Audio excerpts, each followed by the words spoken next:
नमस्कार साथियों, कैसे हो आप सभी। आज इंग्लिश ग्रामर का टॉपिक प्रोनाउन सर्वनाम शुरू करने जा रहे हैं। साथियों, हिंदी में सर्वनाम, इंग्लिश में प्रोनाउन। सर्वनाम की अगर अपन परिभाषा बोलें तो वह शब्द जो संज्ञा के स्थान पर प्रयुक्त होते हैं, यानी कि संज्ञा यानी किसी नाम के स्थान पर। जैसे मान लीजिए राम खाना खा रहा है, राम नहा रहा है, राम कपड़े पहन रहा है, तो बार बार राम का उच्चारण होना वाक्य सही नहीं लगता है। इस वजह से सर्वनाम का प्रयोग कर रहा है, किया जाता है। राम खेलता है, वह घर जाता है, तो वह क्या है फिर? सर्वनाम। तो ऐसे इंग्लिश में प्रोनाउन बोलते हैं। तो प्रोनाउन शुरू करते हैं। प्रोनाउन इंग्लिश में 10 प्रकार के होते हैं। A word that is used instead of a noun is called a pronoun. जो शब्द नाउन के स्थान पर प्रयोग किए जाएं, प्रोनाउन कहलाते हैं। प्रोनाउन कितने प्रकार के होते हैं?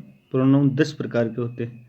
पर्सनल प्रोनाउन पुरुषवाचक सर्वनाम, रिफ्लेक्सिव प्रोनाउन निजवाचक सर्वनाम, एम्फेथेटिक प्रोनाउन डेमोन्स्ट्रेटिव प्रोनाउन संकेतवाचक, एम्फेथेटिक दृढ़तावाचक, इंट्रोगेटिव प्रश्नवाचक, इंडेफिनेट अनिश्चयवाचक, डिस्ट्रीब्यूटिव विभाग सूचक, रिलेटिव संबंधवाचक, रेसिप्रोकल परस्पर वाचक सर्वनाम और एक्सक्लेमेटरी प्रोनाउन विस्मयवाचक सर्वनाम। तो साथियों, चलते हैं आगे। ये इनके टाइप है। टाइप की बात करें तो 10 टाइप्स के होते हैं प्रोनाउन। टाइप की अगर अपन बात करें तो 10 टाइप के प्रोनाउन होते हैं साथी। आगे चलते हैं। तो पहले पर्सनल प्रोनाउन। पर्सनल प्रोनाउन क्या है? पर्सनल प्रोनाउन है I, we, you, he, she, दे और इट। पर्सनल प्रोनाउन कहलाते हैं। इनका प्रयोग व्यक्ति अथवा वस्तुओं के लिए होता है। इसको देखो 3 भागों में बांटा गया है। जो पर्सनल प्रोनाउन है उसको 3 भागों में बांटा गया है। हिंदी में उत्तम पुरुष, मध्य पुरुष, अन्य पुरुष, यानी first person, second person, third person. First person जिसके बारे में बात की जा रही हो, जो बात कर रहा हो। सेकंड पर्सन जो जिसके समक्ष बात कर रहा हो। थर्ड पर्सन किसी अन्य व्यक्ति की बात हो। यानी कि फर्स्ट में आ गया आई, फर्स्ट है I, we. You second person है, he, she, they third person है। समझ में आया साथियों? First person in personal pronoun को 3 भागों में बांटा गया, फर्स्ट पर्सन, सेकंड पर्सन और थर्ड पर्सन। आगे चलो, देखो आगे आप जाते हो तो first person I, we, second person you, third person he, she, they, it. ये थर्ड पर्सन है।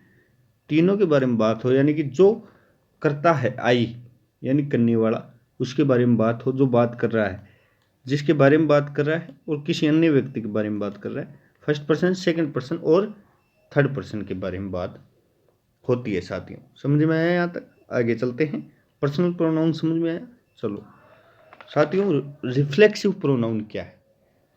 अब बात करते हैं अपन रिफ्लेक्सिव प्रोनाउन। रिफ्लेक्सिव प्रोनाउन का अर्थ है निजवाचक सर्वनाम।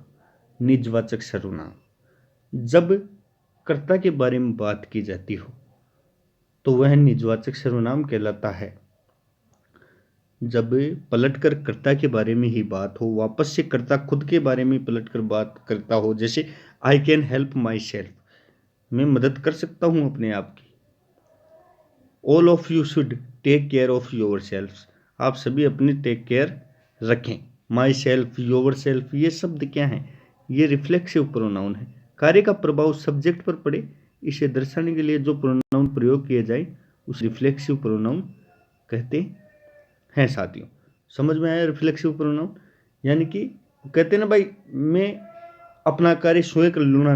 निजवाचक हिंदी में पढ़ते हो तो आप, मैं अपने आप चला जाऊंगा, तो अपने आप, माई सेल्फ, यानी वो रिफ्लेक्सिव प्रोनाउन है, निजवाचक सर्वनाम है। आगे चलते हैं। एम्फेथेटिक प्रोनाउन।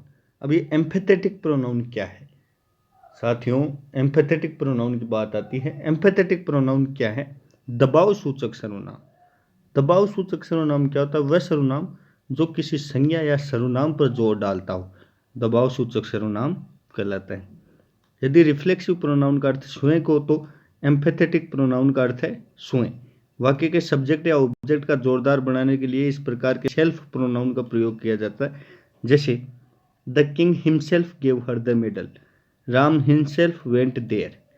यानी कि वह सर्वनाम जो किसी संज्ञा या सर्वनाम पर जोर डालता हो, यानी किसी संज्ञा पे यानी स्वयं पे जोर डालता हो।